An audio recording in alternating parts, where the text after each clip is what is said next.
Hello everyone. Today I'll be talking to you regarding very important topic in hemato-oncology, and the part of that will be myeloproliferative disorders.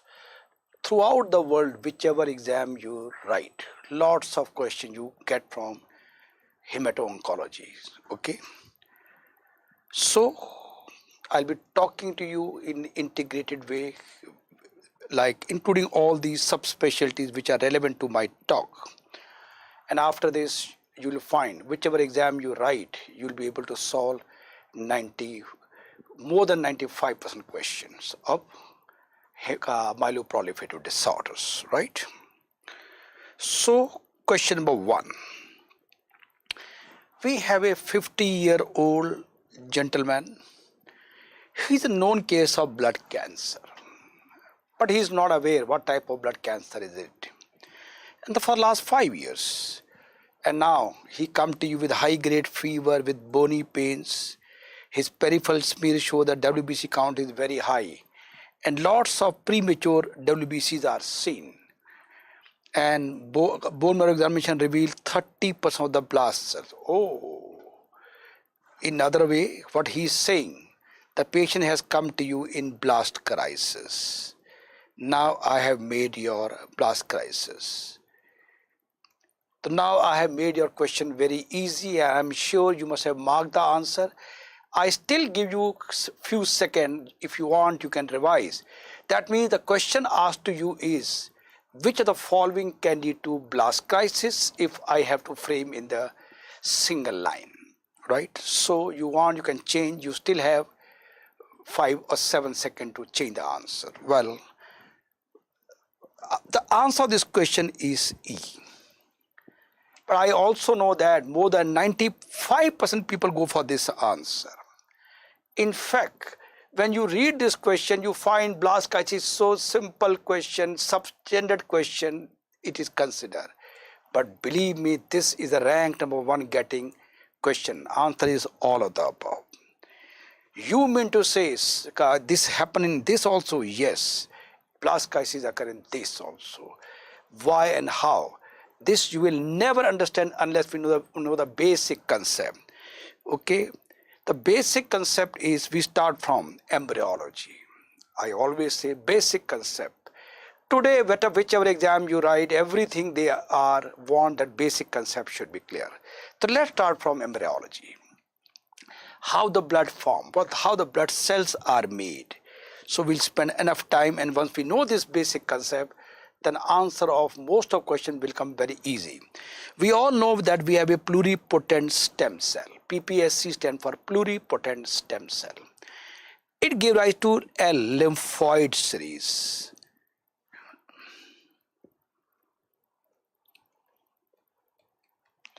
And it gives rise to myeloid series.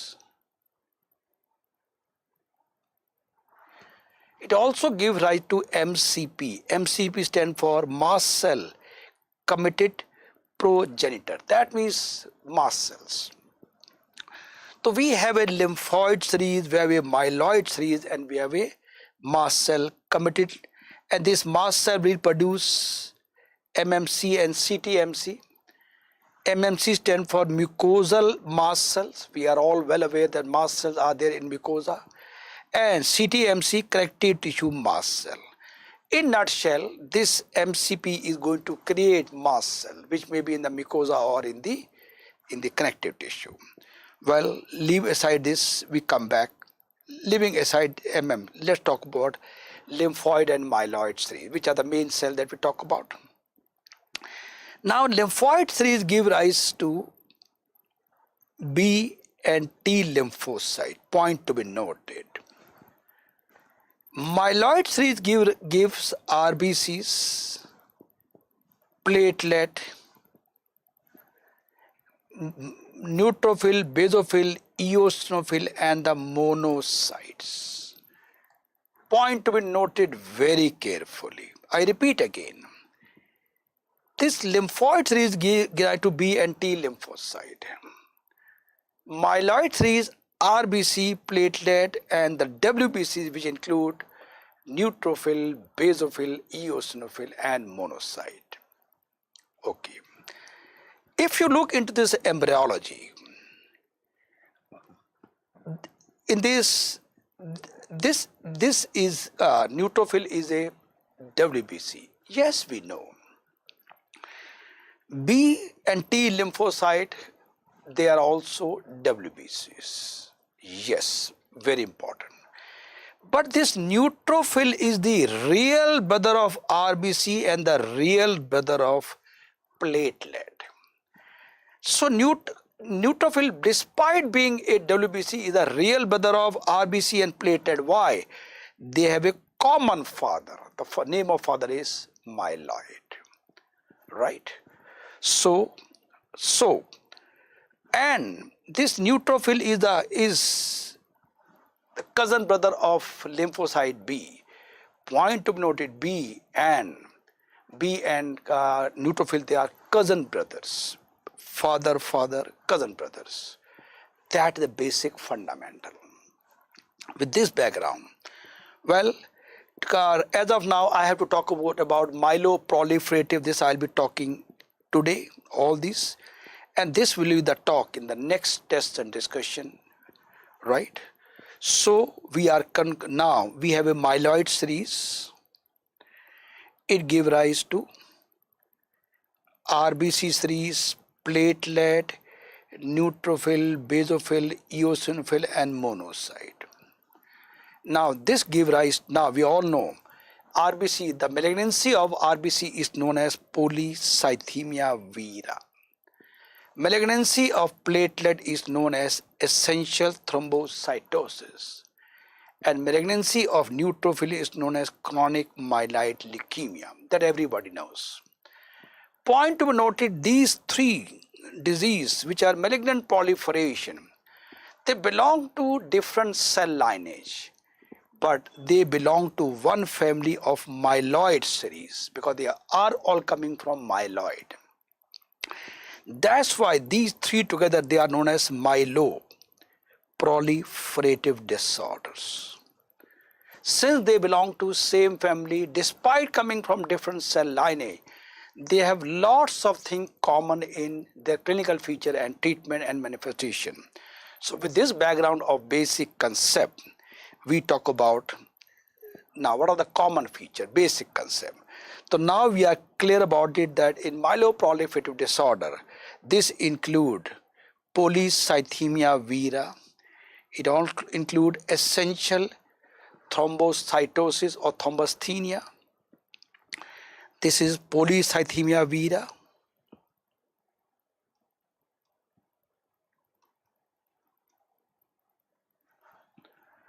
This is essential thrombocythemia, essential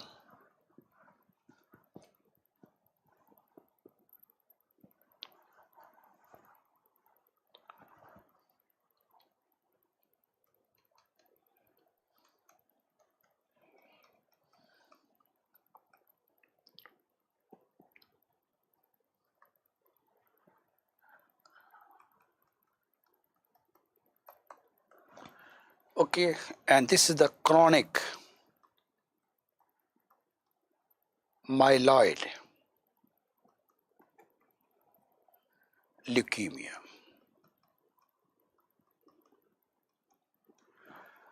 So they all belong to myeloproliferative disorder, MPD, myeloproliferative disorder.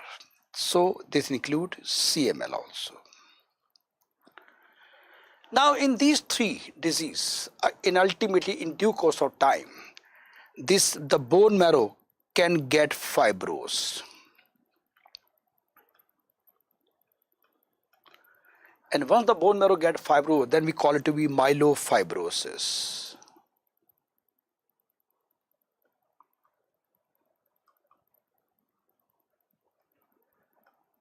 This can occur in all the three conditions. So MF, what we call as MF. So MF can occur in all the three conditions. In fact, MF is also a part of MPD. So now we can say the fourth component of myeloproliferative disorder is myelofibrosis. So now we can say in myeloproliferative disorder we have a PCV, ET, CML and myelofibrosis. Now I told you because they belong to same group of the disease, they have certain feature common. In all the four conditions there can be massive splenomegaly can occur. Of course, to begin with it will be mild, moderate, severe. So massive, even up to the stage of massive splenomegaly it can go. That's a very, very important point. Now one classical feature that they all have common is lymph nodes are not seen. Very, very important point. So nutshell, we are getting massive splenomegaly, no lymph node is the one point which can point toward the myeloproliferative disorder. Now in all these four conditions, serum vitamin B12 level is increased. That is a feature of all myeloproliferative conditions. Very, very important point. Whenever they talk any question, they are talking about increased vitamin B12 level. You think about myeloproliferative disorder. It's such an important point. Can't afford to forget. Now, increased serum uric acid level. This is again a very, very important question. Increased serum uric acid is a feature of all leukemias. Not only of myeloproliferative, also all leukemias. Why? Large number of cells they die. And when the cells die, they will definitely they are going to produce large amount of purine, and we are all aware that uric acid is derived from the purine. So increased uric acid level is a feature of all leukemias, all lymphomas. Now the blast crisis, what we call as AML.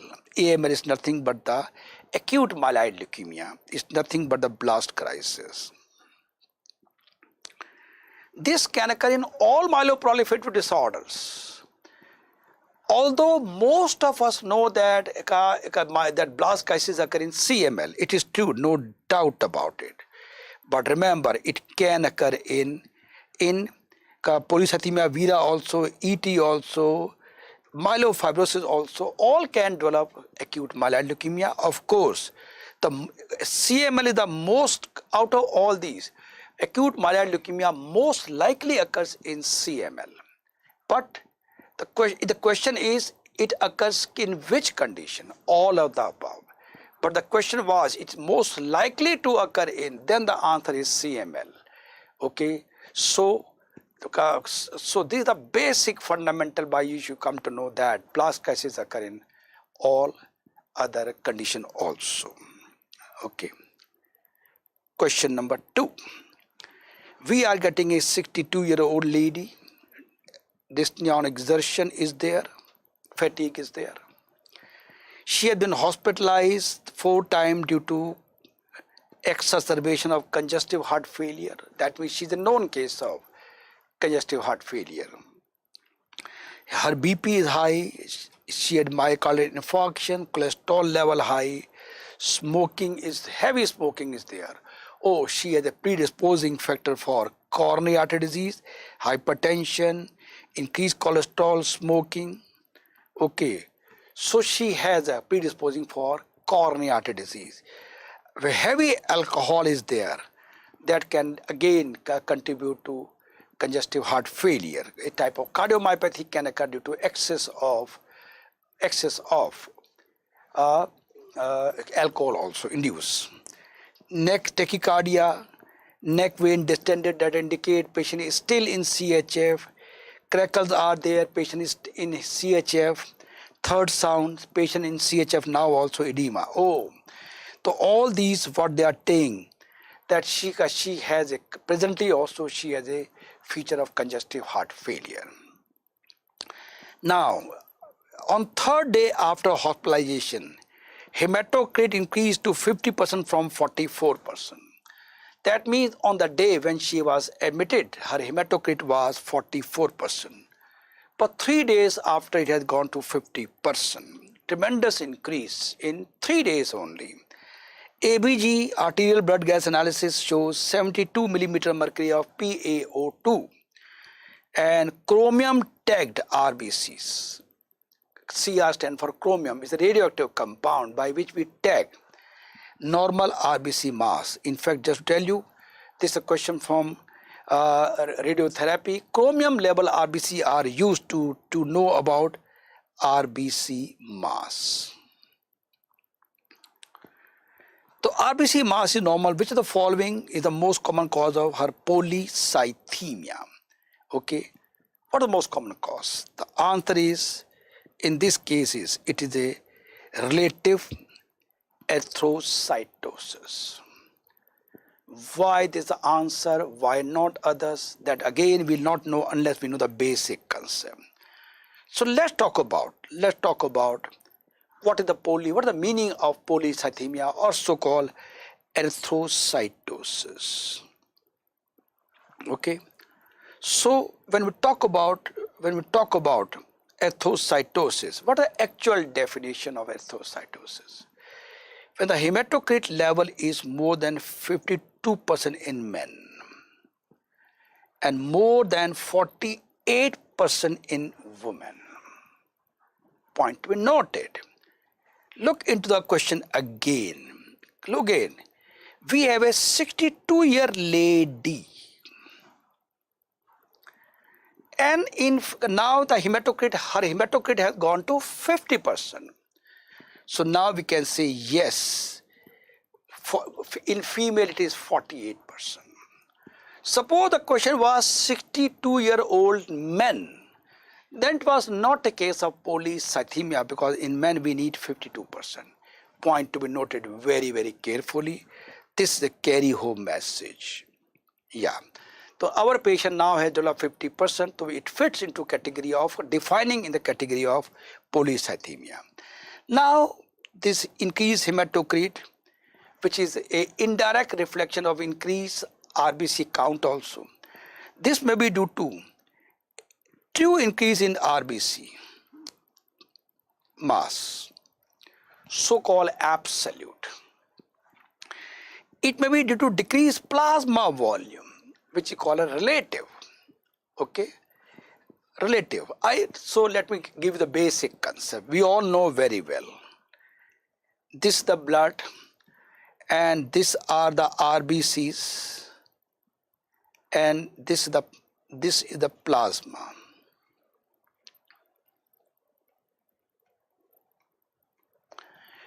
RBC in a normal person, somewhere around 45% are RBCs and 55% is the plasma. Okay, so again for rough, 45 is RBC, and suppose this is 100. In the scale of 100, RBC is 45 and plasma is 55. Now you remove plasma. Okay, you list up again. This the RBC remain the same. This was the plasma. Now what we do? We remove this much plasma. This much plasma we remove. Let us say out of this 55 we have removed about 15 or 10 we have removed. So that means this much left is 45. This much is already 45. Right? So we have removed plasma volume reduced. Now these are equal. Plasma and RBC are equal. It is 50-50. Now 90, total is 90. Now 45 is RBC, 45 is plasma. So RBC mass remain normal. Plasma count has gone reduced. This is the basic concept about so-called relative anthocytosis. Plasma volume is reduced. Now let me tell you what happened in actual. What happened in actual so-called increase in absolute lymphocyte, absolute 45-55. This is normal. Okay, so what happened in these patients? Let me draw a diagram. 45-55. Now in absolute increase,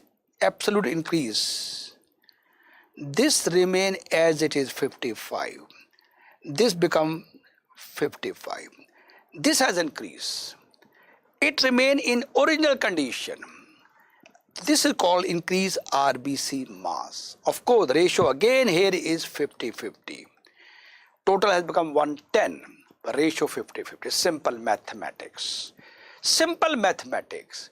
So in nutshell, this was the original 55-45. If this get reduced, this is relative. If this get increased, this is absolute. Very simple. So I hope your concepts are very clear about relative and absolute. Okay. So with this background of what is polycythemia, what is absolute, what is relative, we go further.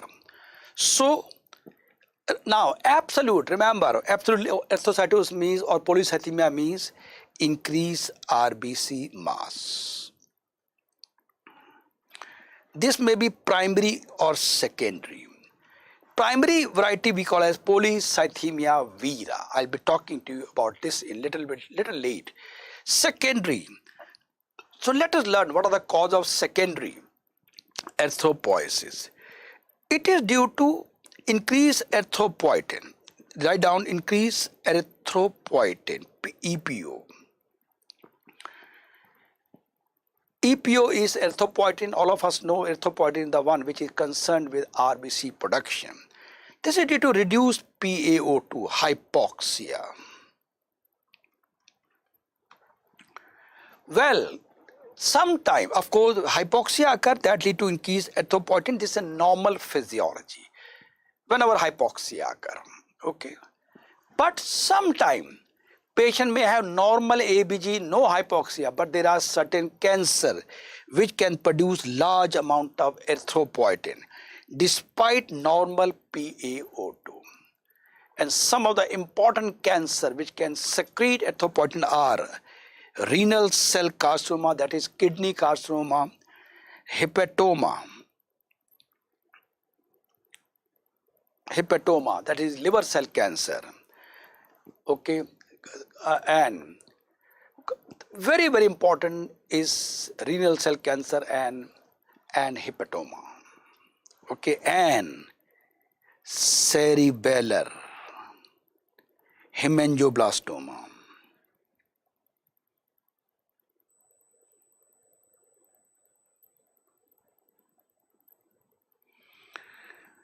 Out of these also, this is the single most important which is there in all the exams throughout the world. Okay. Now I have a question for you.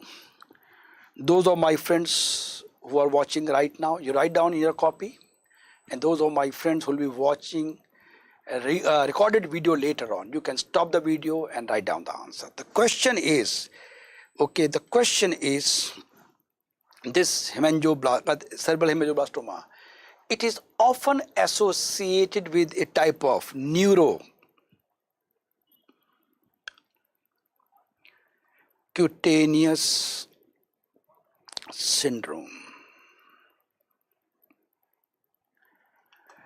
Tell me the name of the neurocutaneous syndrome with which cerebral hemangioblastoma is often associated. Write down your answer in your copy quickly.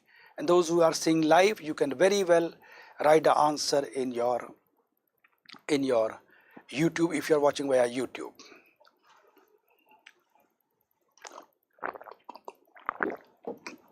Well, I'm sure you must have written the answer. Answer is von Hippel-Lindau syndrome. This is a universal question, always in all the exam. Von Hippel-Lindau syndrome. So now let me give you a beautiful algorithm how to approach a case of erythrocytosis, that means increase RBC mass or increase RBC count. So polycythemia, hematocrit more than 48% in female and more than 52% in males, the point I discussed. So we got one patient. So this can be absolute or it could be relative.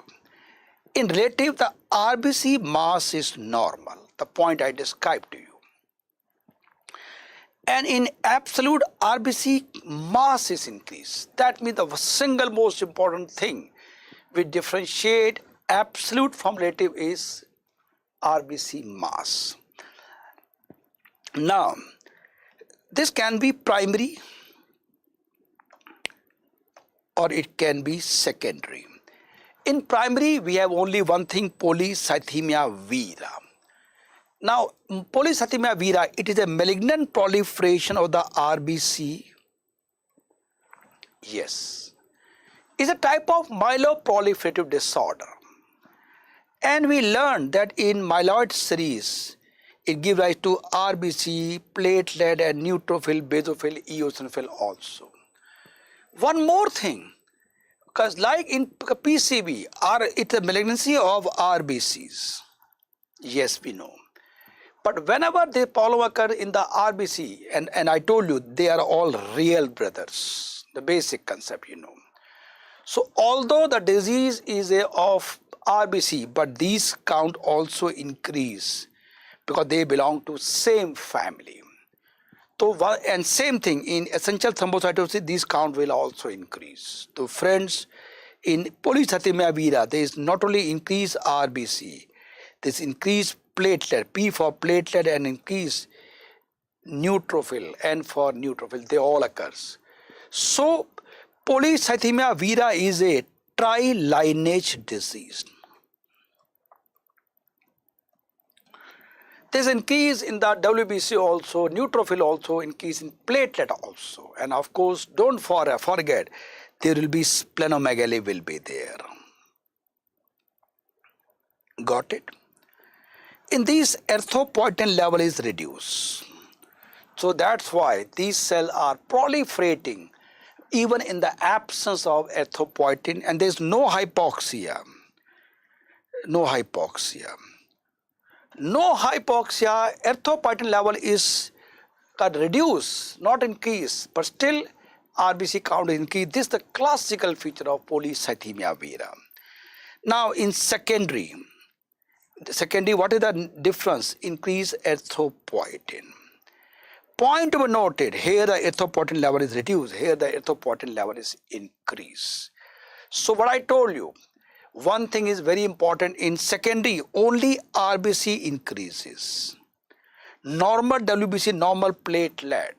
Very, very important point.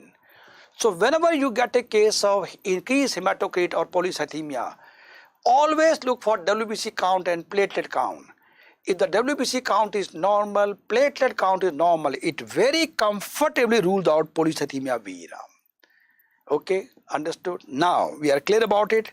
So now this increased anthocytosis, I told you this can be due to hypoxia.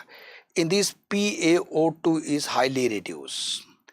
Or there can be increased erythropoietin producing tumor, but I just mentioned to you renal cell carcinoma or hepatoma or cerebral hemangioblastoma, we read about it. Now this relative, which is due to reduced plasma level, relative is decreased plasma. RBC mass is normal, and of course the reduced plasma mean maybe due to dehydration or excess of diuresis. Definitely they are going to remove only the plasma part. So a quick recap. Now you have to answer, speak out. When I ask question, you have to speak out. Okay, don't write. So question 1, we call polycythemia in male when the hematocrit is more than how much? 52%. Polycythemia in female when the hematocrit is more than 48%. The difference between absolute and relative is based on RBC mass. In relative, RBC mass is normal, in absolute absolute mass increases. Now in absolute we have primary, secondary. This is based on what? Erythropoietin.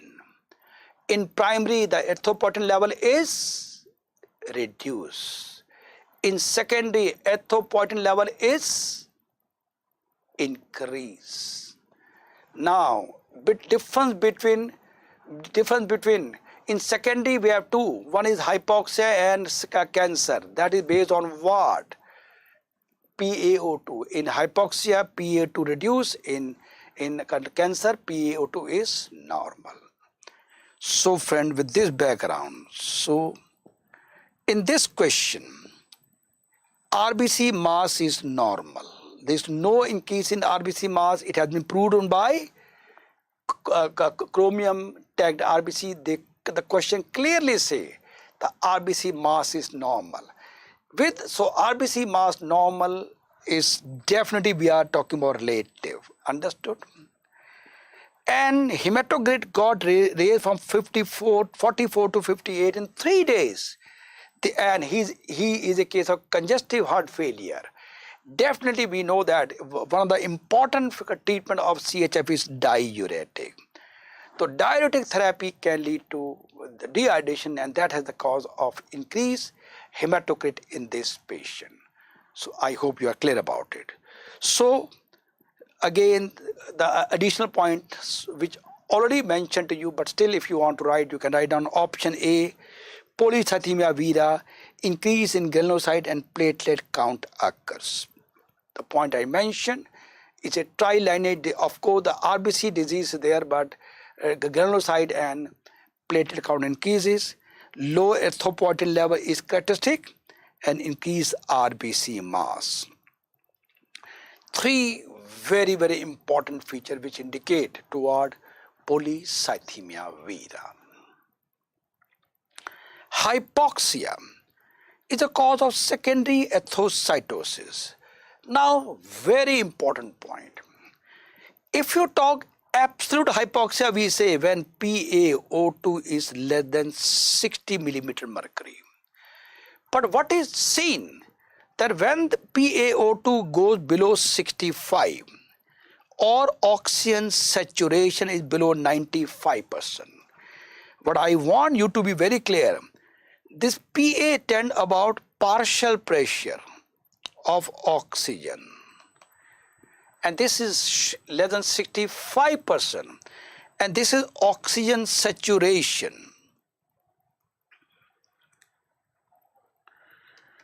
In nowadays the COVID season going on, so this PaO2, what we are always looking for the saturation, which we see by oximeter, and this saturation goes down, that we are really worried about.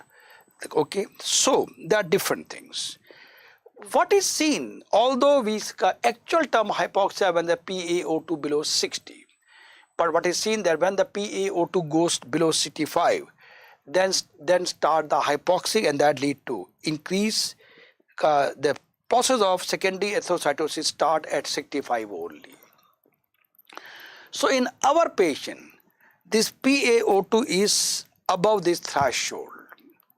It is not, it is around 70, I suppose. Okay, acute onset 3 days, 44 to 50% in a patient of congestive heart failure, in the ICU must have received diuretic and normal RBC mass. So no hypoxia, induced anthocytosis, we ruled out. But very tricky question. Quite some of you may have done mistake looking into this figure of 72. But remember, it is 65, not 72. Beautiful questions this. So we move further. Occult neoplasm, erythropoietin level are increased, and increased RBC mass is there. But in our patient, RBC mass normal, so this is automatically ruled out. In fact, other than relative anthocytosis, all are ruled out because the RBC mass is normal. The only condition where the RBC mass increases is relative anthocytosis, not other. Same in renal diseases, chronic renal disease, they have reduced erythropoietin, not increased. So RBC mass is reduced. Reduce RBC mass. Okay, and that's why they have anemia. They have anemia, not increased hematocrit. In our question, the hematocrit has increased, so there is no question of renal disease. This also ruled out. Now we talk about question number 3. We are getting a 35-year-old obese lady fatigue, malaise, headache. Okay, 35-year-old male. His wife, he snores a lot, snoring habit, that's why he has to sleep in a different room. BP is high, heart rate is normal, abdomen normal, liver span is 10 centimeter, spleen not palpable, hematocrit 60%, very high. It is more than 52%. That means he has polycythemia. WBC count normal, platelet normal. Oh, that means he has only isolated increase RBCs. What is the meaning? If we say isolated increase RBC and we have know the basic concept, this cannot be polycythemia vera. Why? In polycythemia vera, other cells all increase, WBC platelet also increase, or we ruled out. Moreover, spleen is not palpable. That again rules out polycythemia vera, because in polycythemia vera, splenomegaly is a feature. It can be usually moderate to severe, but no spleen. This rules out polycythemia vera absolutely. We ruled out. Done. Well, so we have ruled out. Now he says, and we by that isolated increase RBC mass, we know very well that it is something to do with secondary anthocytosis. Okay. Decrease oxygen delivery to which the following organ is responsible for its increased hematocrit? The answer is kidneys. Why? Let's learn why kidney the answer, why not others? So what's the problem? So let's learn into the depth, basic concept. He is a man who is an obese man. He has a lot of snoring. That is the typical history of obstructive sleep apnea. In obstructive sleep apnea, typically occurs in very obese people. Usually what happens when he is sleeping, the tongue falls backward. Like just try, you also try to bend backward. Like this, when the patient is sleeping like this, the tongue will fall backward. And that obstructs the upper airway. And that leads to recurrent episode of asphyxia, because upper airway is got blocked. So he will, no air entry will happen. That lead to asphyxia or hypoxia. He will get up. He will sit like this. He will sit like this. And again, the tongue will come back to normal position. Again, he will sleep. Same phenomena. In that way, he has to get up many times at night due to hypoxia and lead to asphyxia. So they have a constant hypoxia is there. This hypoxia causes in the renal cortex, especially the peritubular cells, they sense the hypoxia. So this is due to hypoxia that lead to increased erythropoietin secretion into the bloodstream. Okay. So increased erythropoietin will lead to anthocytosis in this patient. But yes, it's the kidney which produces erythropoietin. The biggest support to this is in patient with chronic renal failure. The kidney is not working. The erythropoietin is deficient. Reduced level of erythropoietin occurs. And that's why in patient of chronic renal failure, they have a anemia. Anemia is there in chronic renal failure, and it's one of the most common manifestations of any chronic renal failure. So now we know that erythropoietin has been secreted by the kidney. This stimulates RBC production by binding to erythropoietin receptor in the RBC precursor in the bone marrow. Now the excess of erythropoietin which has been secreted by the kidney will go to bone marrow and cause polyphase of the RBC series. Okay, and that lead to anthocytosis in a patient, any hypoxic patient. Same thing happen in chronic obstructive pulmonary disease, very commonly what we call as chronic bronchitis. Chronic bronchitis. In chronic bronchitis also severe and constant hypoxia is there, and that lead to constant increased erythropoietin production is there. Option B, liver, is incorrect. It is the major site of erythropoietin production in the fetus, not known to 99%. It's not in adult. Point to be noted, liver is the site of erythropoietin production in the intrauterine life.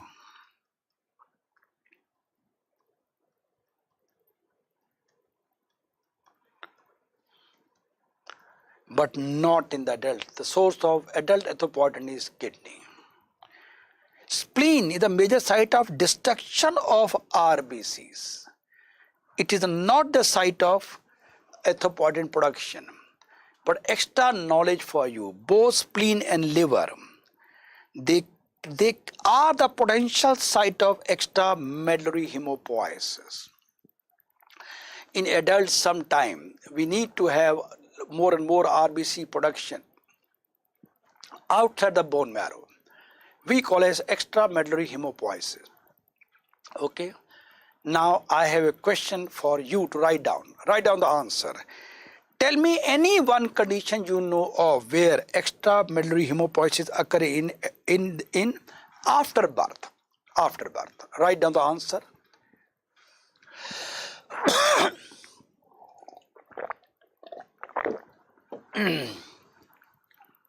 The answer is thalassemia.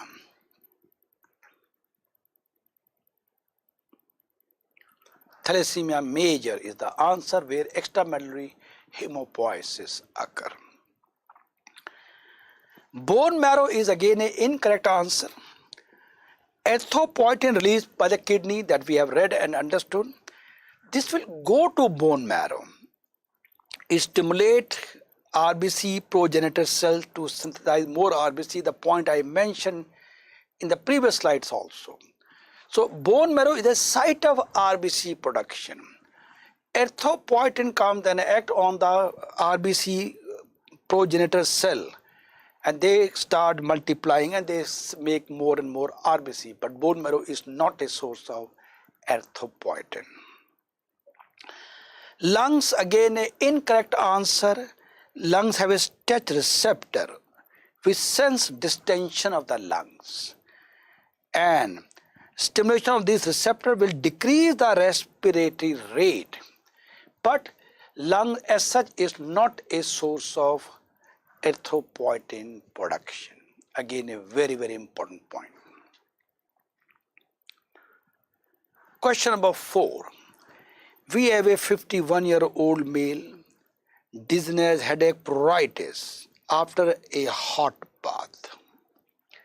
He takes bath with the hot water and he develops especially pruritus and headache occurs after this. He has a half pack year of smoking for 20 years. Oh, he's a smoker also. Well, we know smoker is there. It can lead to anthocytosis due to hypoxia. Yes. He drinks occasional alcohol. Rudic complex. Noted down. Moderate splenomegaly. Point to be noted. HB increase hematocrit 59%. He is a male patient. More than 52% is anthocytosis. He has anthocytosis, that we agreed. RBC count increase 8 million. Normal RBC count is somewhere around 4.5 to 6.5 millions per ml. Here it is 8. So definitely RBC count is increased. Platelet, oh, it is again increased. Platelet also we take somewhere between 4 to 5.5 millions.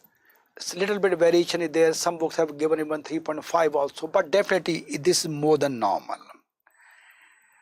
TLC, oh, increase. Normal is 4,000 to 11,000. It is increased. So what we notice, all three cell lineage increase, polycythemia is there. So now this much is good enough that we are dealing with polycythemia vera. But examiner is very smart. He tried to distract you by giving half pack of cigarette for 20 years and assuming that he has a chronic bronchitis and that can lead to polycythemia or anthocytosis. True. But remember in hypoxia or any other erythropoietin, they cause increased RBC, they do not increase. So golden line to remember, if you are getting all three cell lineage increase with splenomegaly, and one classical word you will always get in polycythemia is ruddy complexion. Friends, golden line to remember. Increase hematocrit, increase WBC count, increase platelet count, splenomegaly, ruddy complex.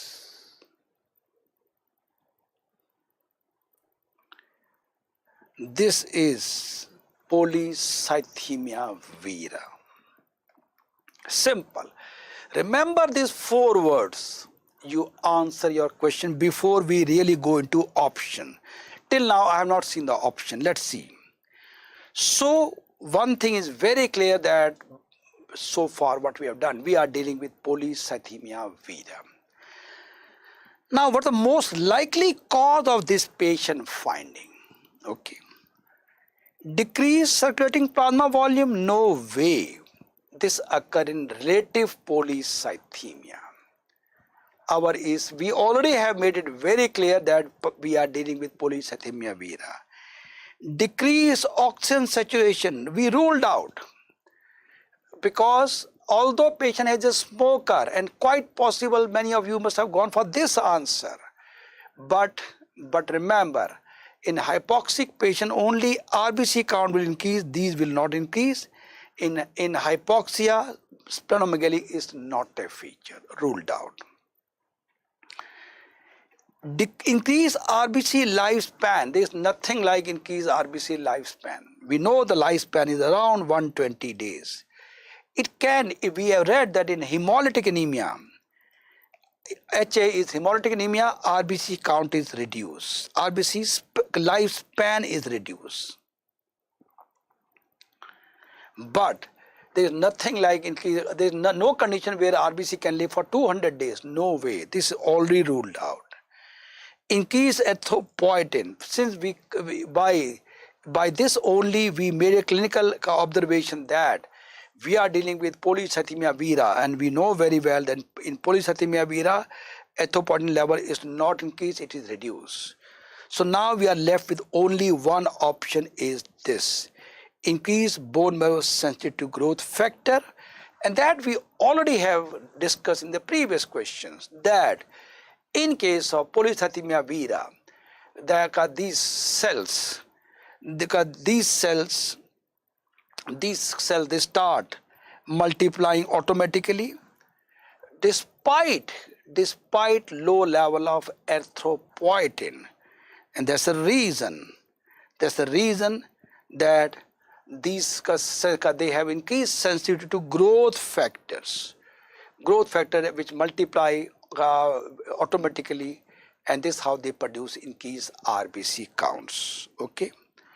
So friend, in any case of polycythemia vera, we get plethoric or ruddy phase, splenomegaly. These 2 words are good enough to diagnose a case of polycythemia vera. Now the additional feature, platelet count and WBC count increase, you already have written that in PCV even platelet and WBC count increase. And one more thing, in these patients, because the RBC count is very, very high, so they have an increased viscosity. Due to increased viscosity, these patients are prone to thrombosis.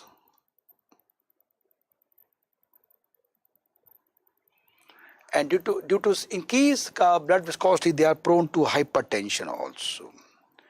Hypertension also.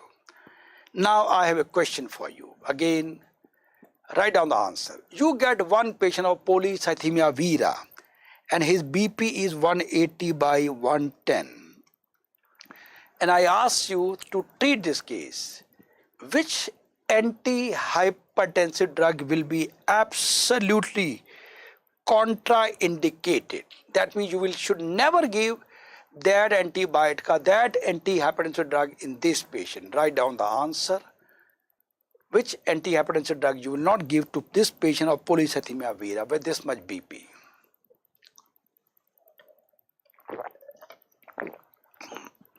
The answer of this question is diuretics.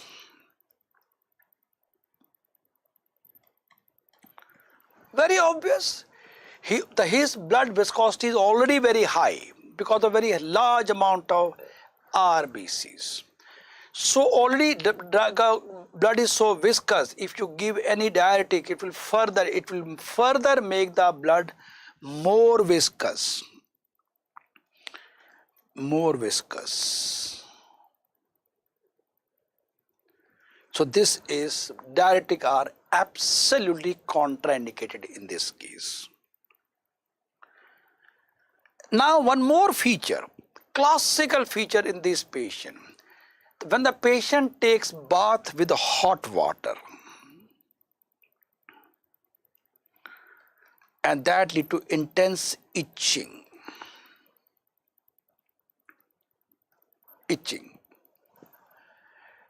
Classical question, patient developing itching after a hot bath.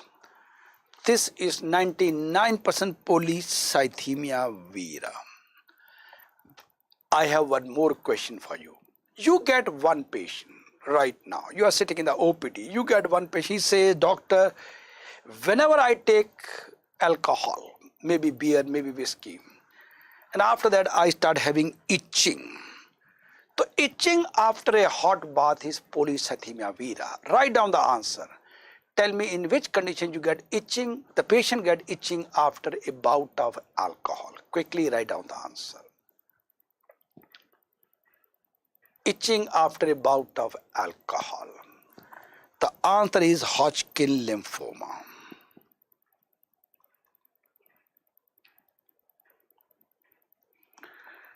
These are universal points, universal questions. So golden line to remember, itching after a hot bath, PCV, itching after a bout of alcohol is Hodgkin lymphoma. Golden line to remember, write down this. Okay, golden line to remember. Itching after a hot bath, PCV, itching after a bout of alcohol is Hodgkin lymphoma. So in PCV, when we are investigating, erythropoietin level will be reduced. That point we have discussed many times. But what's the most accurate? Cytogenetic studies showing PK2 mutation. This is the most important in diagnosis. Can't afford to forget this. About this, I'll be talking in the coming slides. But remember, it's the most accurate way to diagnose any case of Polycythemia vera. Well, if you look into other options of in this question, in these patients, decreased circulating plasma volume, no way. Splenomegaly and symptom like pruritus are not seen in relative anthocytosis. Okay. Decrease oxygen saturation. This will happen when PaO2 is less than 60, what we call as hypoxia. Although increased erythrocyte count start occurring when it reaches up to 65. Okay, so that in fact hypoxia is one of the most important stimulus.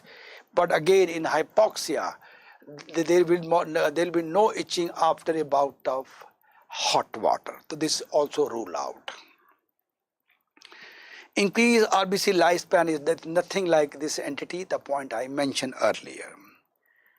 Increased erythropoietin may occur in renal cell carcinoma, hepatocellular carcinoma, but they don't lead to Polycythemia vera They don't lead to increase in platelet and WBC count. They are not seen in this condition. Question number 5. We are getting a 42-year lady who come with the 4-week history of worsening abdominal discomfort and weight gain. Short history, 4th week. No past history, no medication, plethoric complex. Oh, plethoric complex is the one point I told you in it, plethoric or ruddy appearance. This is seen in Polycythemia vera. Till now, abdomen is tense, tender, moderately distended. We don't know what's the reason. HB of 18 gram. Oh, definitely increase. WBC 90, fairly in the normal range. Platelet in the normal range. Oh, ALT, AST are slightly increased. Bilirubin is still normal. Pregnancy test is negative. And Doppler study indicate hepatic vein thrombosis. Oh. Well, which diagnostic test is going to help us? The problem is we are getting one patient whose HB level is increased. And he has come with hepatic vein thrombosis. What is the possibility in this case? Well, we again go back to question. Liver enzymes are slightly increased. TLC count is in the normal range. Platelet count is in the normal range. And we had to find out the cause. Answer is for PK2 mutation. What do you mean? You are going to question me. You mean to say you are talking about Polycythemia vera? Unbelievable. Okay. TLC count normal, platelet count normal. Yes. But HB is increased. But that can increase in secondary and relative polycythemia also? Yes. Then why PCV? This is beautiful question. This is a gold medal getting question. It's eye-opening. So we'll discuss in detail. So let us take one by one. So first of all, I presume is a case of Polycythemia vera, and later on I'll rule out all other also. One thing I must clarify here only. In the beginning I told you in PCV, there is increased RBC count, increased platelet count, increased WBC count. That I told you, and I still say. But it is not in 100%. There can be increased RBC count with normal platelet and normal WBC can happen. So this patient is that patient where the only hematocrit has increased, other count are normal. But we have to keep our eyes open. Why not other option? Why not relative? Why not secondary anthocytosis? We'll see one by one. Lovely question so far. You will agree with me. So let's presume that he's a case of PCV. In PCV, Polycythemia vera, or sometimes they write simply PV also. But PV or PCV are same. That is Polycythemia vera. There's a mutation, what we call as V617F mutation in JAK2 gene. These two words you don't have to forget. They are very, very important point from genetics. Very, very. So JAK2 gene mutation in V16F. Why we call as? Because that mutation replaces valine with phenylalanine at 617 position. So 617 is the position where valine is getting replaced with phenylalanine, what we call as B617 mutation. Agreed? So this mutation you don't have to forget. Now these hematopoietic stem cell, when the mutation occurs, they become very sensitive to growth factor with erythropoietin and thrombopoietin. This need discussion. So this is the RBC. This is the platelet in particular. And we all know that the RBC are stimulated by erythropoietin.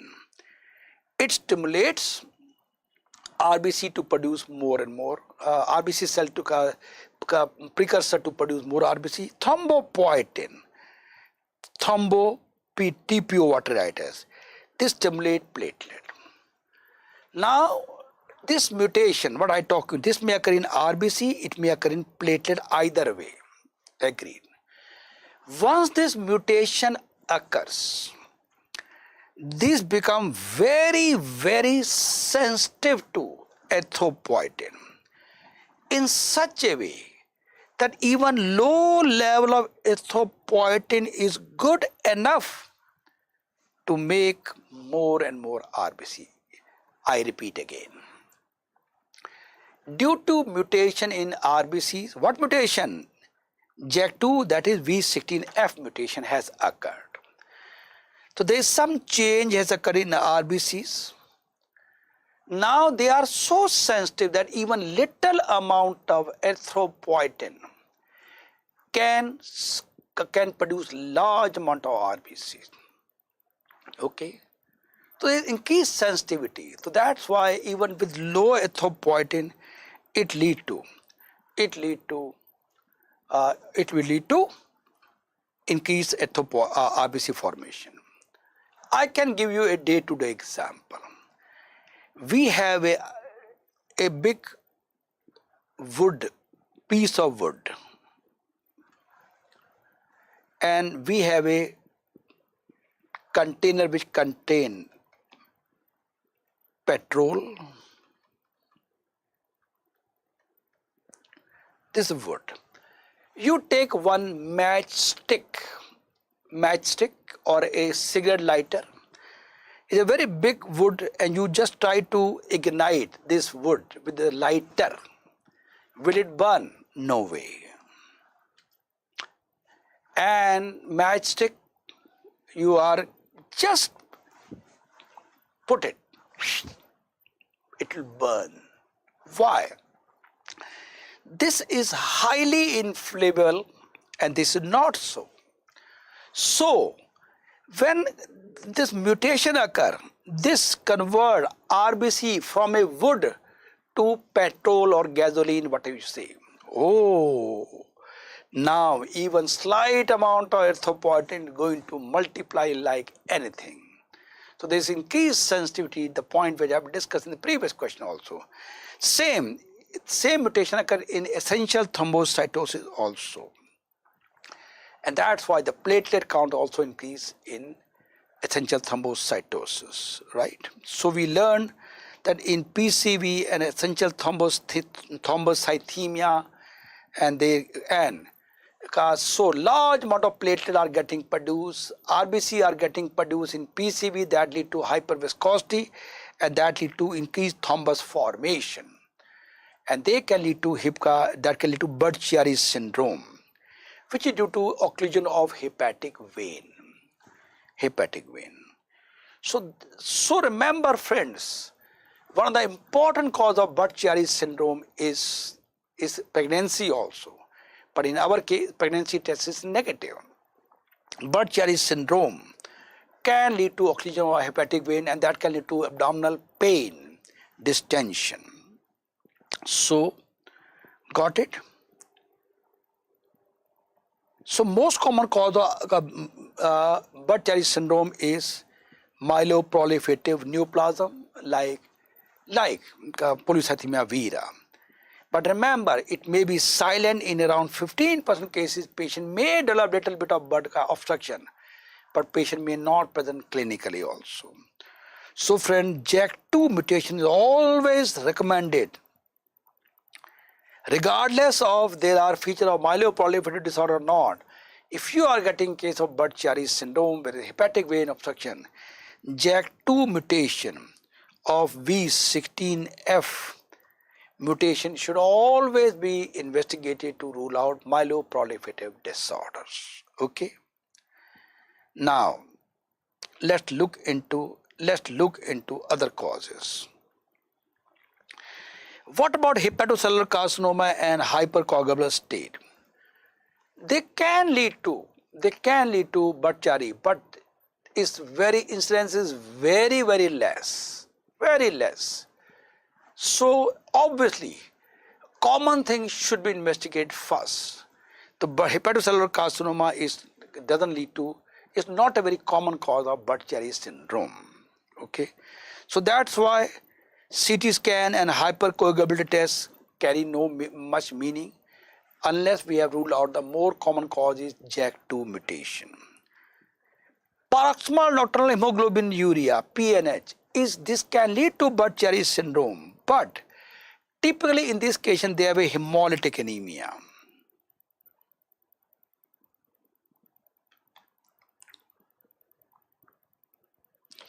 So in our case, hematocrit was 18%, so there is no way hemoglobin level here is 7, 8 gram, etc. It's never 18 gram ruled out. Now again, I have a question for you. Write down the question in your answer in your copy. You are sitting in the OPD, you get one case of PNH, paroxysmal nocturnal hemoglobinuria. What is the classical history the patient will tell you, by which you can say like this only is a case of PNH? What is the most important in the history by which you can click you are dealing with PNH? Write down the answer.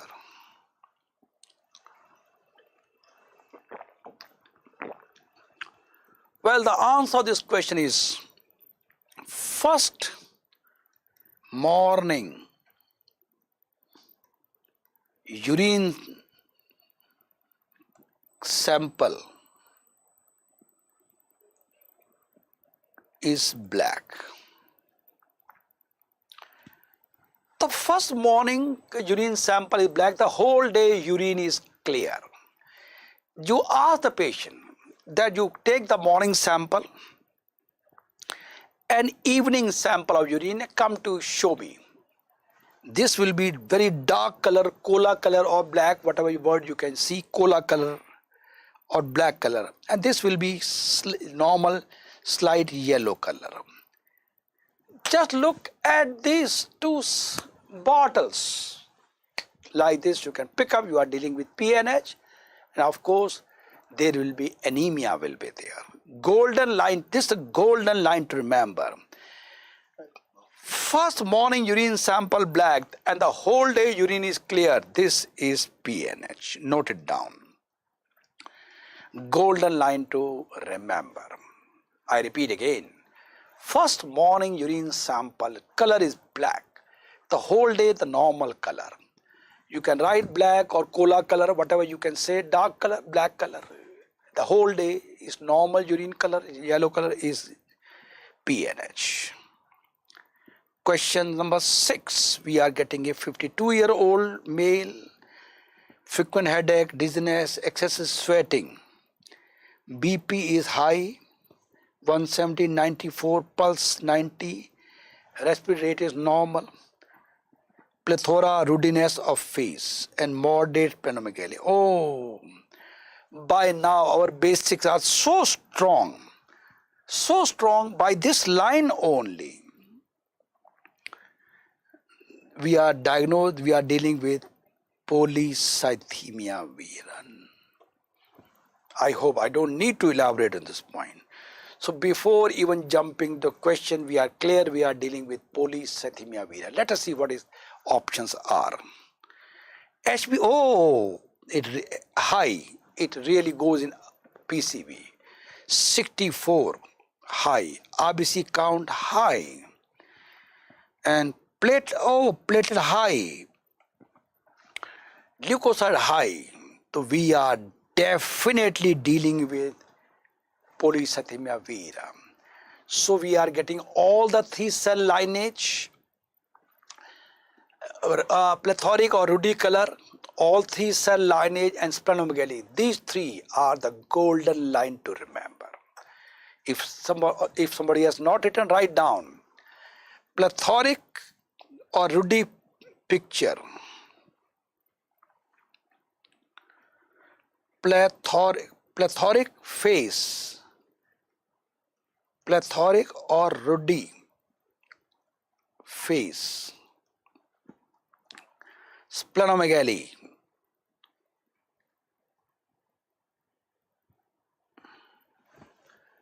and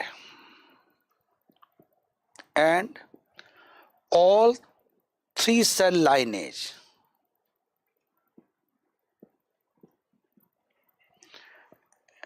Reduced erythropoietin. Entire Polycythemia vera is squeezed into this particular paragraph.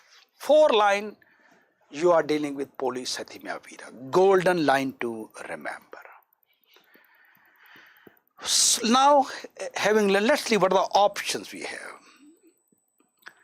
Now he says, mutation in which of the following type of protein? Oh, question from pure pathology, genetics. Okay, it's more of a, I told you, genetic and mutation. The answer to this question is B, non-receptor tyrosine kinase. Quite possible that most of you may have gone for this answer. This is the most common wrong answer. So you mean to say we have 2 types of tyrosine kinase receptor? Yes. One is non-receptor tyrosine kinase, what is receptor tyrosine kinase? We have 2 types of protein. Oh, and I'm sure this is 99% students, they are listening for the first time. So let's go into the gold medal question. Top ranking questions are this, meant for people like you. Let us see, what is this? Non-receptor tyrosine kinase. So this I'll go a little slow, because this you are reading for the first time. I'll be repeating twice so that you really understand. Right, sir? So let me show you receptor versus non-receptor tyrosine kinase. Okay. It's a lovely picture, and here I have a non-receptor tyrosine kinase. But before I come to this picture, let me tell you what are these. Okay. So this is a case of PCV. How come you say plethoric face and splenomegaly? The point I mentioned, you need not write. Hypertension occurs that in our case because of increased plasma volume or more of a increased viscosity. Agreed. Nothing special. JAK2 mutation, the point I mentioned. This much what I have written, underlined, this you already know. Now let me go ahead. Now this JAK2 is a non-receptor tyrosine kinase. Non-receptor.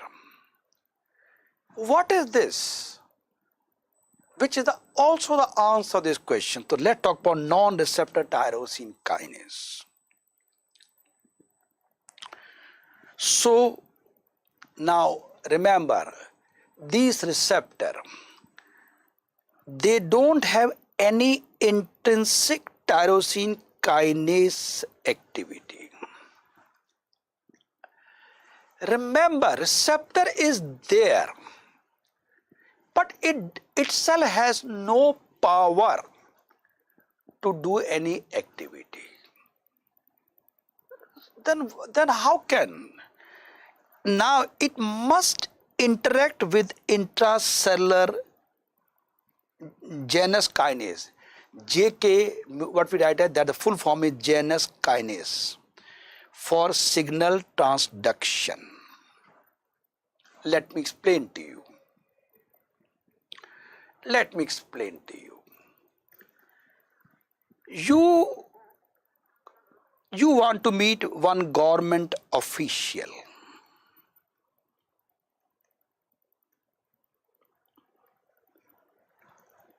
Okay, you want to meet this gentleman. You have certain work in a government office. You don't know this gentleman. You go and meet somebody, maybe any mediator. You approach this mediator and he will take you to this government official and your work will be done. You got your work done from a government official by a mediator. You yourself could not do it. Agreed. Again, we have a government official. You know this gentleman very well. He is your batchmate, schoolmate, very good buddy, very good friend. You go directly to him and he does your work. Got it? So here you got a direct work, here you got via mediator. Exactly same thing. Now we come back. So these are the receptors. They don't have. Okay, they cannot work directly. You need a mediator. Same thing. They need a intracellular signal transduction. They cannot do directly. So, okay.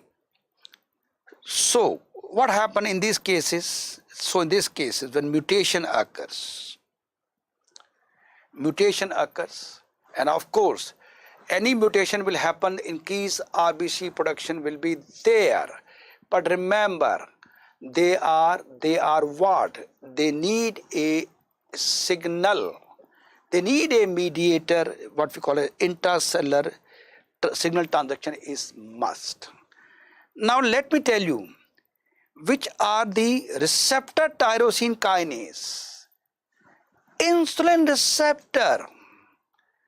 Well, we know this the cell, and here the tyrosine kinase receptor. Insulin comes directly on the receptor and that lead to increased release of insulin. So receptor tyrosine kinase are done by insulin or like growth factor or epidermal growth factor. They directly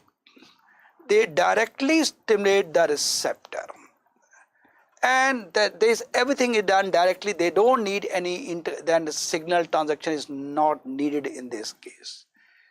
That is the difference. That is the difference between the two. That what type of receptor are these? So in PCB it is a non-receptor tyrosine kinase, and here we are in insulin we have a receptor tyrosine kinase. I hope you understood. What about growth factor? Definitely these are tyrosine kinase receptor. So for PCB there is nothing, so growth factor are needed, what we call as vascular endothelial growth factor. And this is a type of, this help in tumor angiogenesis. Okay, and they are implicated in gliomas. VGEF, they are not involved in polycythemia vera. And just to inform you, these VGEF, they are also involved in the pathogenesis of diabetic retinopathy. DRP stands for diabetic retinopathy. That's why we use now, latest drug have come up like bevacizumab,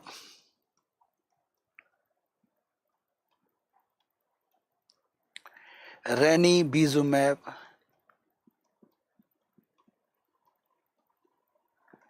These drugs are anti-angiogenesis drug that we inject directly into the eyes of a patient with proliferative diabetic retinopathy. They are anti-angiogenesis drug. Very good. This is the latest topic of discussion. Very, very important for those who want to get top rank in any exam in the world. Latest advancement or the recent advances is the one topic. Okay.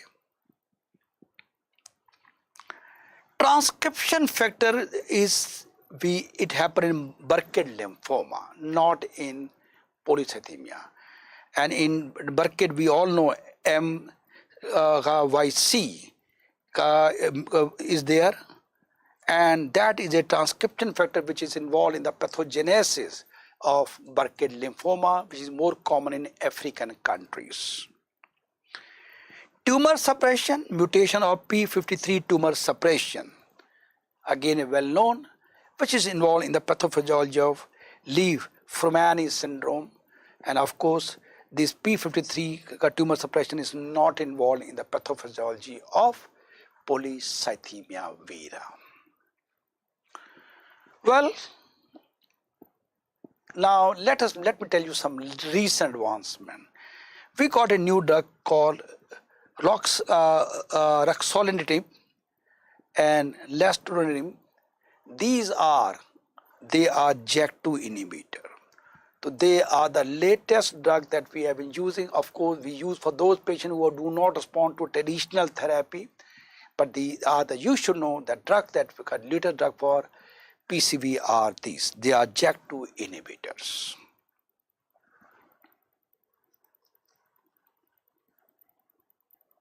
Okay. So friends, golden line to remember. Polycythemia vera is a clonal myeloproliferative disorder of pluripotent hematopoietic stem cell. All have JAK2 mutation, a non-receptor tyrosine kinase associated with erythropoietin receptor. Okay.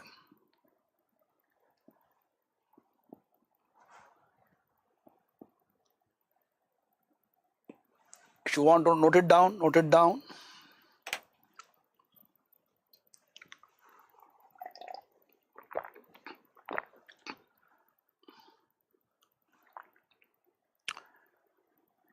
Golden line to remember: increase RBC mass, normal plasma volume, or at least not reduce plasma volume, rather plasma volume is maybe slightly increase. Low erythropoietin level with splenomegaly is Polycythemia vera. One more golden line to remember: Rudy complex with increased hematocrit with splenomegaly is Polycythemia vera. If you remember these golden lines, you will be able to answer any question throughout the world on Polycythemia vera.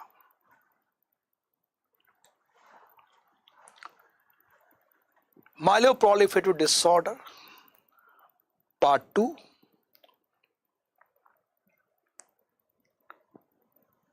A 52-year-old male come to you, fatigue, malaise, low-grade fever. You diagnose this to be a case of chronic myeloid leukemia, which is a common finding in a patient of CML. It's a simple question. Splenomegaly is a feature. Remember, CML is a part of myeloproliferative disorder, MPD. In MPD, splenomegaly is a feature. Lymphadenopathy is not a feature of myeloproliferative disorder. Spleen can be massive. Splenomegaly is a feature. Now I have a question for you.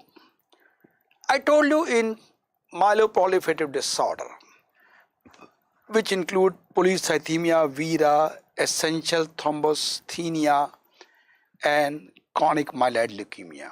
In these, lymphadenopathy is not a feature. Tell me certain important other blood malignancy. Tell me any other blood malignancy where lymph nodes are not enlarged. Lovely question worth $1 million. Write down answer. Blood malignancy with no lymph node enlarged. Answer is multiple myeloma and hairy cell leukemia. Hairy cell leukemia and multiple myeloma are the two important conditions, blood malignancy where lymph nodes are not enlarged. Rash, bruising and bony tenderness, they are more likely to be seen in acute leukemias.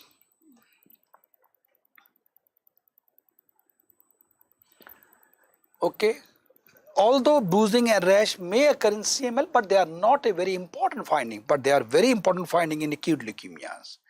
Hence, by straightforward route only, simple question, splenomegaly is a constant finding. Okay, the answer is splenomegaly. Now let us see what are the clinical features by which CML patient come to us. Insidious onset, tiredness, fatigue, non-specific. Massive splenomegaly is a feature.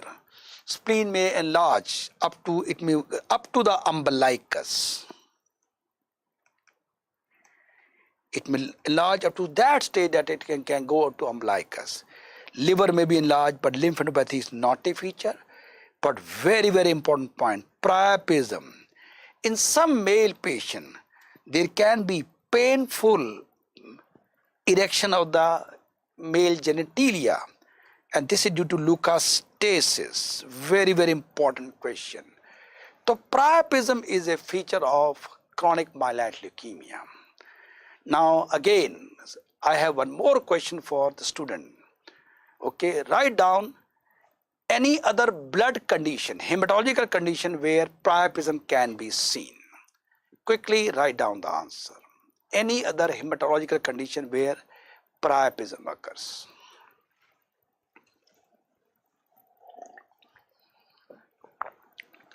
Answer is sickle cell anemia.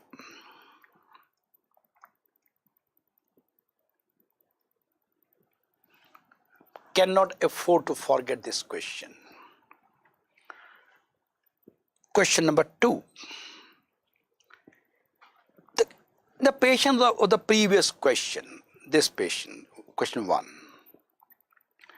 He come to you after 7 months with complaint of high-grade fever, severe weakness, malaise. You find that he has accelerated phase of CML. Which of the following is a feature of this phase of CML? So he is asking about some.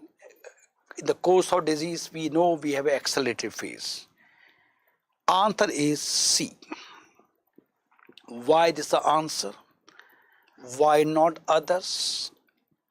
Which is not a feature? Bone marrow blast cell more than 20% is not a feature. In fact, it's a feature of it's a case of blast crisis. Platelet count is again not this. Of course, this 700,000 or 7 lakhs is increased, but it doesn't fit into the category of accelerated phase. Why not? Let us learn the detail. So let's talk about the course of chronic myeloid leukemia. We have 3 phases.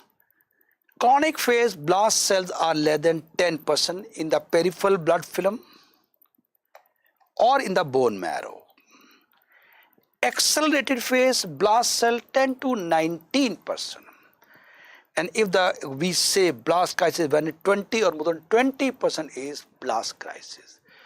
It means when we talk about chronic, accelerated or crisis phase, One of the primary factors that determine this stage is number of blast cells in the bone marrow or the peripheral blood film. Okay, but of course there are other features about which I am going to discuss just now. So chronic phase, they respond to therapy very well, and they usually last for 3 to 5 years. Okay, even the new drug imatinib has come. Before the coming of introduction of imatinib, the life was 3 to 4 years, but now the lifespan may be 10 to even 8 to 10 years. That means after this, the lifespan may be up to 10 years also, double the life after the start of imatinib. Accelerated phase, blast cells are 10 to 19%. That is a point I mentioned, but there is one more. More than 20% of the basophil in the blood or bone marrow. Although this is the usual criteria that we use, but as per WHO, there is additional criteria that basophil count more than 20% is accelerated phase. Platelet count less than 100,000 or 1 lakh or more than 10 lakh or so. Platelet count less than 1 lakh or more than 10 lakhs is the feature unresponsive to treatment. But in our case, it was 700,000. So that's why it doesn't fit into this category. Okay. Newer cytogenetic abnormalities in addition to Philadelphia chromosome. If these things happen, that indicate blast crisis. If you go into that indicate accelerated phase, again you go into the question. So now we know basophilia we developed. In addition to point, these patients also develop myelofibrosis. The bone marrow more 20% blast crisis, this doesn't fit into it. So write down additional thing that in these patients, they may even develop myelofibrosis.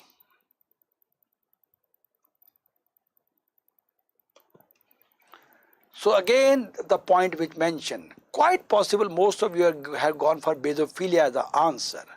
But the answer is even myelofibrosis in accelerated phase, this may happen. So increasing splenic size, WBC count, unresponsive to therapy. So now this is in accelerated phase. It's the answer. So you got a lot of information about what do you mean by accelerated phase. Well, accelerated phase is very important because this is a signal that patient can go into blast crisis. Blast crisis is nothing but a type of acute myeloid leukemia developing in this patient. So you can say that, of course, we all know acute myeloid leukemia has a mortality, or very high mortality of 80 to 90%. So once the patient develops acute myeloid leukemia, that become almost non-responsive to therapy also. Now, I again have a question for you. The patient that we are discussing right now, the question was regarding accelerated phase. Suppose the question was about blast crisis. Which clinical finding, same patient, the one to whom he's coming to you for such a long time, and he come to you with high-grade fever, etc. Which clinical finding on examination only you can pick up? This is a case of blast crisis. Remember, my question is very specific. Which you examine the patient, and what finding will tell you is a case of blast crisis. Write down the answer quickly. You get 15 seconds to think an answer.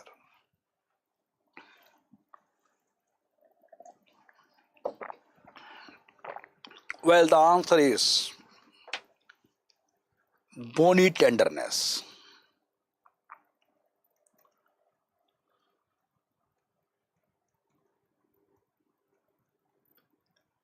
There may be lymph nodes enlarged. Golden line to remember. Remember, in chronic myeloid leukemia, usually lymph nodes are not palpable. But when the blast crisis occurs, that lymph node may appear. Bony tenderness may appear. These are the feature of acute myeloid leukemia. They are not the feature of CML. And I told you blast crisis is nothing but development of acute myeloid leukemia. Okay. Blast crisis, acute leukemia, very progressive, short lifespan, and they die very fast. The final phase in the evolution of chronic myeloid leukemia. Okay, and this, as I told you, they are equivalent to, they are acute myeloid leukemia.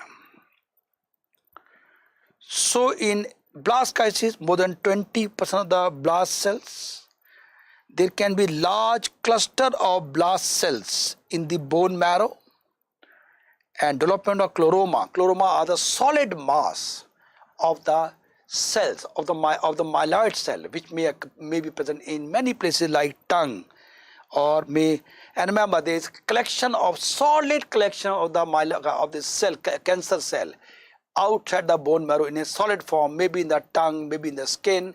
This is so-called chloroma. Chloroma is highly suggestive of acute leukemias. Question 3.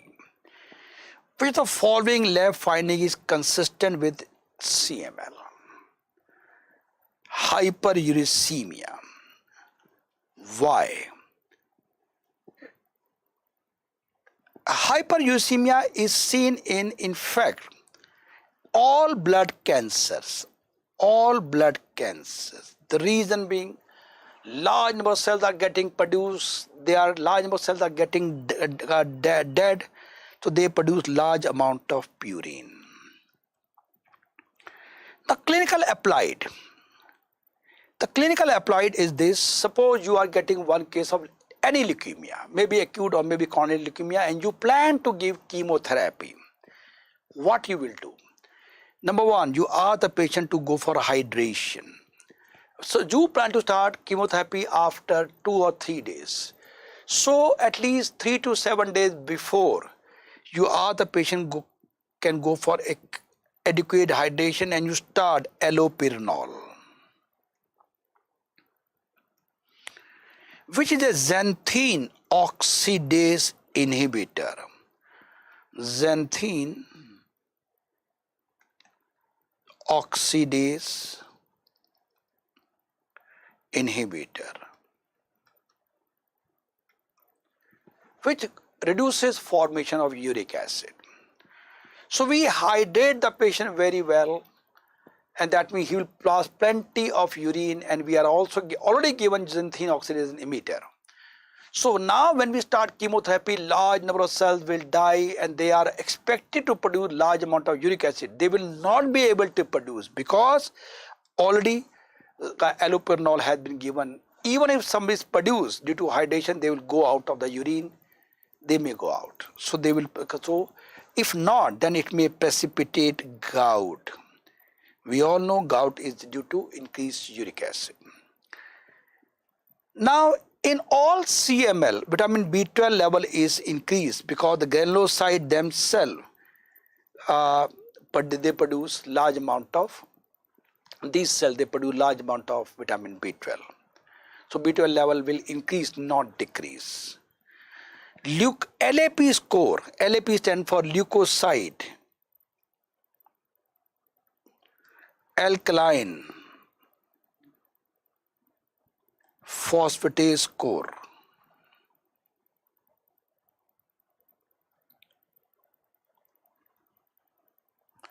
This is reduced in CML. It's not increased, it's a reduced CML. This is a classical feature. It's a very, very important point. It has a lot of meaning. I'm going to discuss in the coming slides. Okay. So now again I have a question for you. Tell me any hematological condition you know of where LAP score, leukocyte alkaline phosphatase score, is reduced, and tell me condition where LAP score is increased. Write down the answer in your copy quickly. LAP score is reduced and LAP score is increased in which conditions? Well, LAP score is reduced in paroxysmal nocturnal hemoglobinuria in PNH. LAP score is increased in polycythemia vera and essential thrombocythemia. In this, the LAP score is increased, LAP score is reduced in PNH.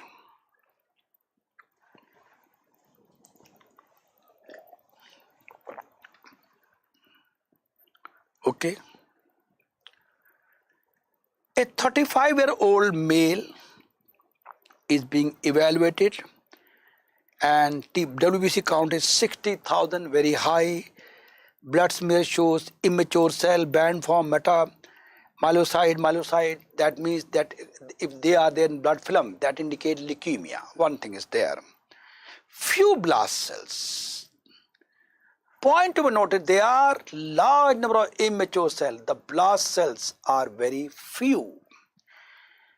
LAP score is reduced. Oh, I think if you know this much, basic concepts are clear. We are getting one cancer with low LAP. This is CML. There is no other condition. No other condition regarding the cancer. PNH is a type of hemolytic anemia. It's not a cancer, in which of course in PNH also LAP is reduced. So this is chronic myeloid leukemia, simple. No other condition, all these conditions, the LAP score is normal, it's not reduced. Out of all these options, one option which really need discussion is leukemia. 99%, whenever they'll ask a question on CMN and leukemia, this is the close in competition. Rest, none of them is a competition. So let's look into other option also. So the problem is, I told you to differentiate between CML and leukemia reaction. In both these conditions, WBC count is very, very high. Okay, leukemia reaction, but main thing is in, and of course this happen in CML. The main thing is neutrophil alkaline phosphatase. And remember, this is also known as leukocyte alkaline phosphatase or also neutrophil alkaline phosphatase. So NAP is same as LAP. Many books write NAP, but most books they write LAP. They're same. So LAPs or NAP score is reduced in CML and it is increased in normal in leukemia reaction. So that's why whenever you get a very high TLC count, one of the important factor is LAP score. The first thing should be done. And if LAP score is normal, you are dealing with leukemia reaction. If LAP score reduce is chronic myeloid leukemia. And of course, final diagnosis of, and when LAP score is reduced, you are thinking of CML, go for Philadelphia chromosome. That is the most accurate test to diagnose CML. About Philadelphia chromosome, I'll be discussing in the coming slide. So as of now, note down two things: reduce LAP score and Philadelphia chromosome. They are the two things that you should know in about CML. So I told you in acute myeloid leukemia, blast cells are increased more than 20%. But in our question, there are only few blast cells. As if you look into the question, only few blast cells. But in acute myeloid leukemia, it had to be more than 20%. The few blast cells doesn't make acute myeloid leukemia, but there were many other immature cells which are there in CML. But remember, to differentiate between AML and CML, percentage of blast cell is important. In CLL, there is increased lymphoid cells occur, not the myeloid cell. In our question, neutrophils are increased, not the lymphoid. And moreover, CLL occurs in the age of 60 to 80 years. And most of the time they are normal, and LAP score is normal in this case. LAP score is not reduced. Follicular lymphoma will not have reduced LAP score. Leukemoid reaction, the point I mentioned earlier, the LAP score will be normal or elevated. Remember, these very high amount of TLC count, maybe as high as more than 50 or 60,000 can occur in leukomoid reaction. And they may have some immature cells may be there. This point is not known to 99%. Even in leukomoid reaction, because very rapidly cells are dividing, what we call as leftward shift. Leftward shift means more and more immature cells come. But they have immature cells, but they don't have blast cells. And of course, this is the single most important thing.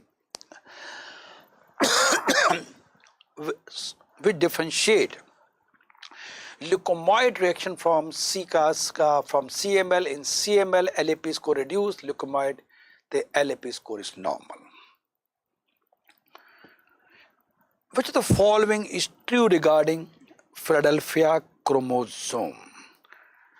Answer is all of these are correct. Let us learn in detail about genetic aspect of Philadelphia chromosome and molecular aspect also. Now, in CML, Philadelphia chromosome is there in 95% cases, not in 100%. Point to be noted. So 95% student, 95% of the CML patient have Philadelphia chromosome. But before I proceed further, again a question for you. Write down the answer. Tell me any other blood malignancy where Philadelphia chromosome is present. I repeat the question. Tell me any other blood malignancy where Philadelphia chromosome is there.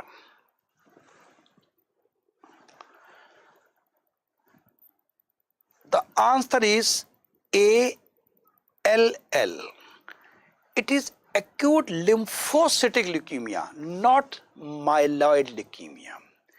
It is there in around 5% cases, but 95% of CML.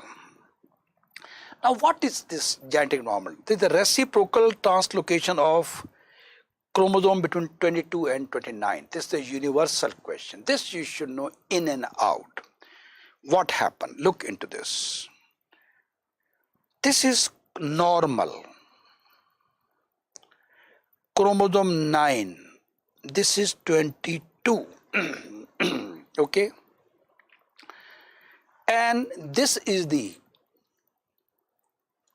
ABL portion of chromosome 9. This is the BCR in chromosome 22. Now what happened? This ABL will go and get fused with BCR. And this portion has come here. And this portion has gone there. So there is a reciprocal translocation. So BCR fuses with ABL, and this is so-called Philadelphia chromosome.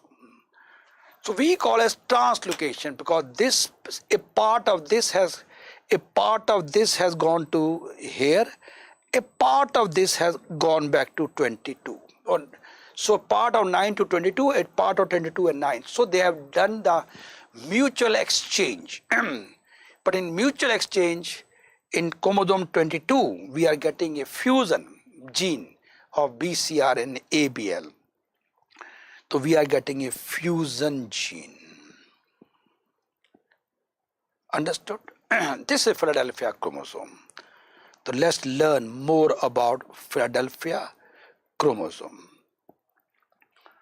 So is it reciprocal translocation? I don't think I need to repeat again.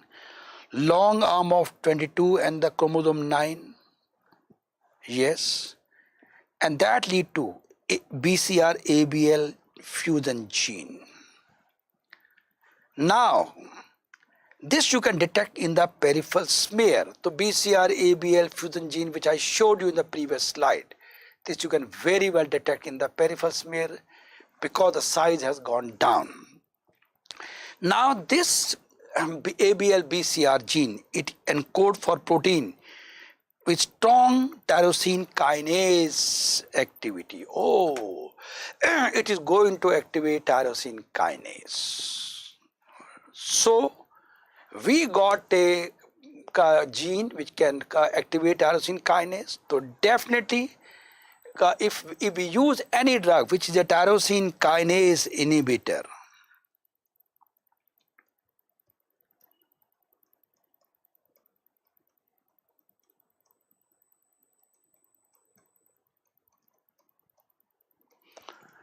so definitely it is going to take care or treat the kidney disease. That's why we got a drug imatinib.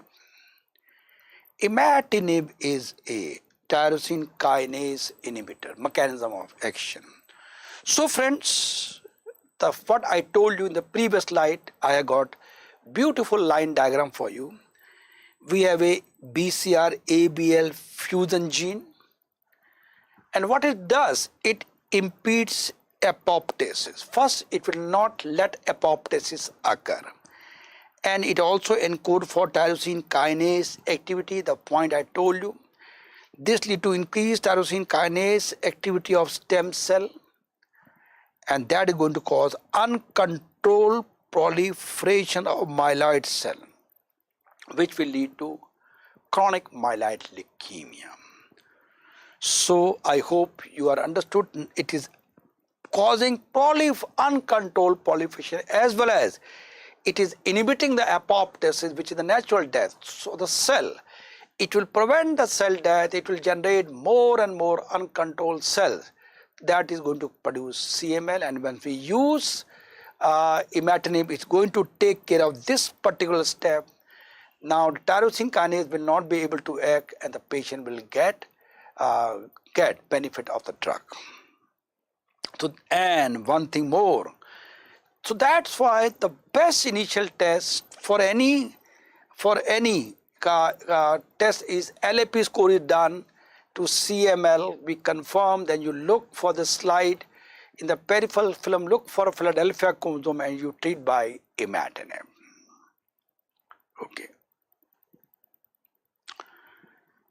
Which the following statement is false regarding the tyrosine kinase inhibitor dasatinib and nilotinib compared with imatinib? Oh, it's a very good question from pharmacology. This is advanced pharmacology, again meant for the topper.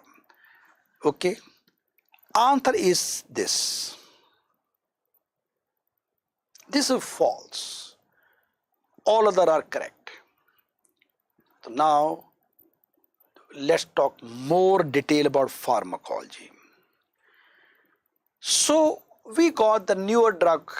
We know imatinib is a tyrosine kinase, but we got other drug like dasatinib and nilotinib also. They are also tyrosine kinase inhibitor, just like imatinib. But what is the advantage? They are more potent, more powerful. Understood? Yes.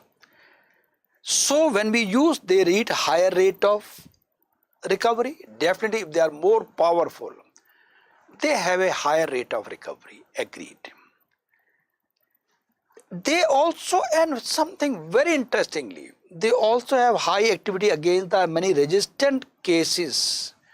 That means there are many cases of CML to whom you have given imatinib, but imatinib is not working. Then you use this drug. The point to be noted, they are effective against resistant cases also, which are not responding to imatinib. But first line treatment is always imatinib. Majority of the patients, they are get well with imatinib, but if the patient doesn't get well with imatinib, then you can use these drugs, dasatinib or nilotinib. Why? They are more powerful and they are effective against the resistant cases. But they are not effective against BCR-ABL T3151 mutation.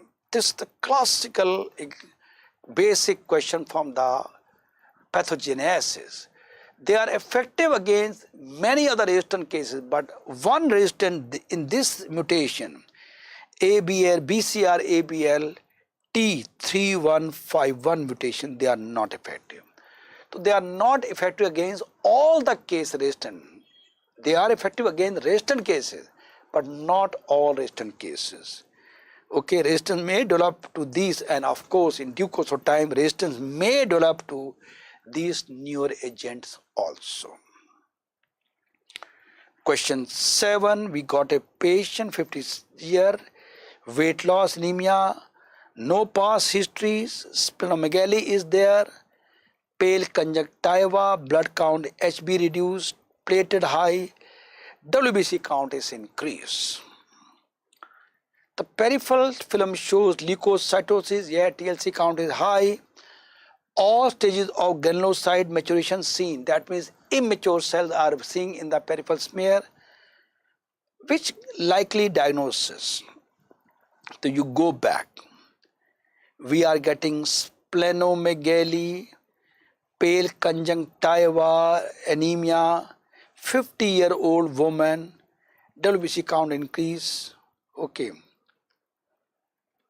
Well, most appropriate treatment.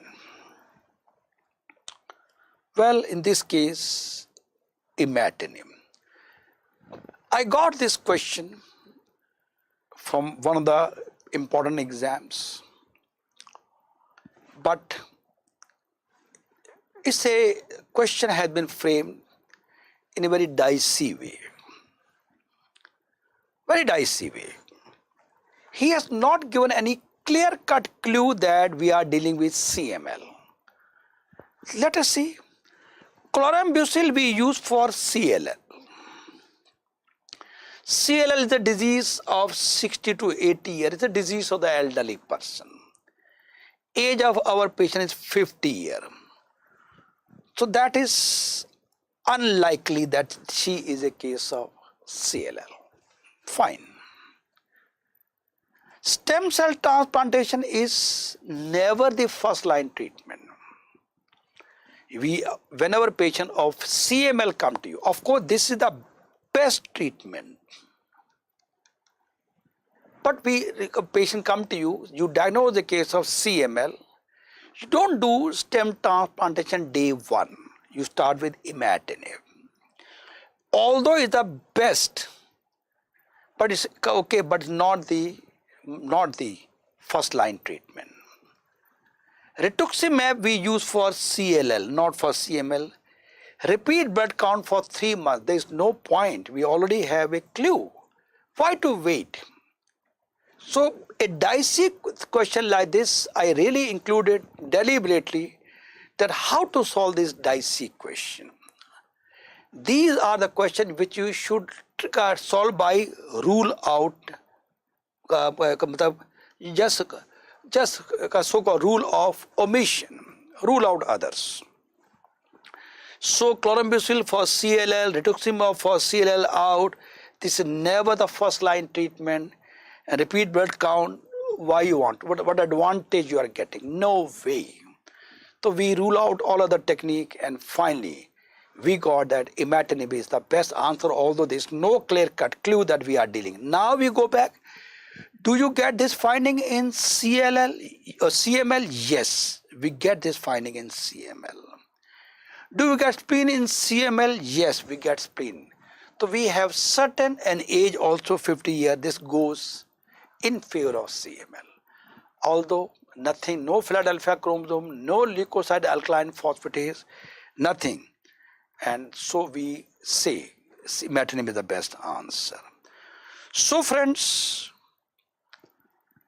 allogeneic bone marrow transplant is the best treatment, no doubt about it, right? And it is useful for patients who are in the early stage or in blast crisis. But again, most appropriate treatment to start with is imatinib. Imatinib is a drug of choice. Now, newer drugs for resistant cases, nilotinib, dasatinib, the other one which are used, of course, these two are more widely used drug in resistant cases. But don't forget, they are effective they are more potent, more effective, but we have a mutation 3151 where even these drugs are not effective, and resistance can develop in these cases also. So golden line to remember, CML and leukemide reaction can have similar presentation. Both cause WBC count to be increased dramatically. So they can be differentiated by neutrophil alkaline phosphatase level, also called leukocyte alkaline phosphatase level, which is normal in leukemide reaction, and it is decreased, normal or elevated in leukemide but decreased in CML. Definite diagnosis of CML requires Philadelphia chromosome is needed to diagnose the case of CML. Okay, right?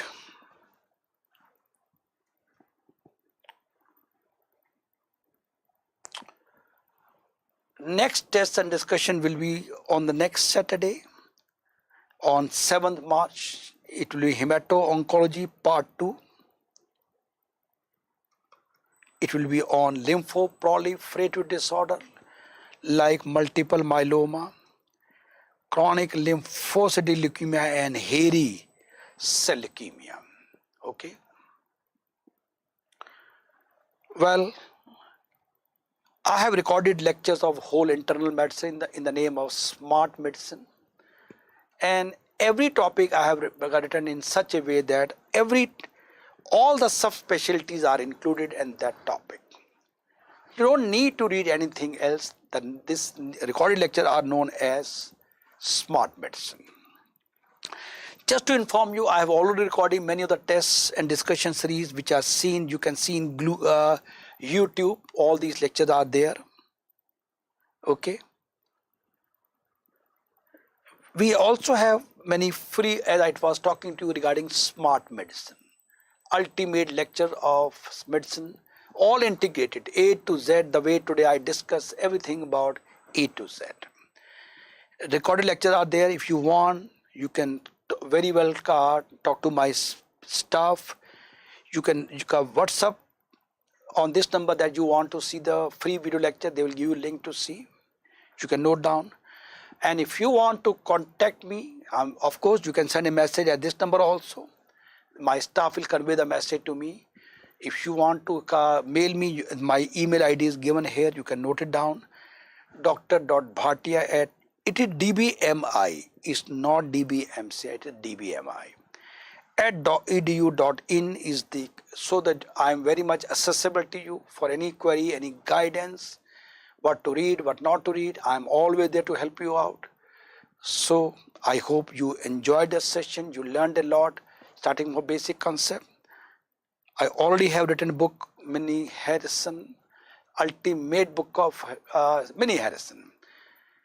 Okay, Harrison is it's an ultimate book, but nobody can read Harrison. It's such a vast book. You need a concise what is needed.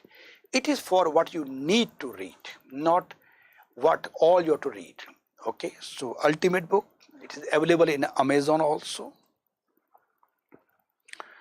My aim is to convert you from a star to a moon. That's the idea of training you. There are millions of stars, but only one moon, brightest among all the stars. Okay. Thank you very much. God bless all of you.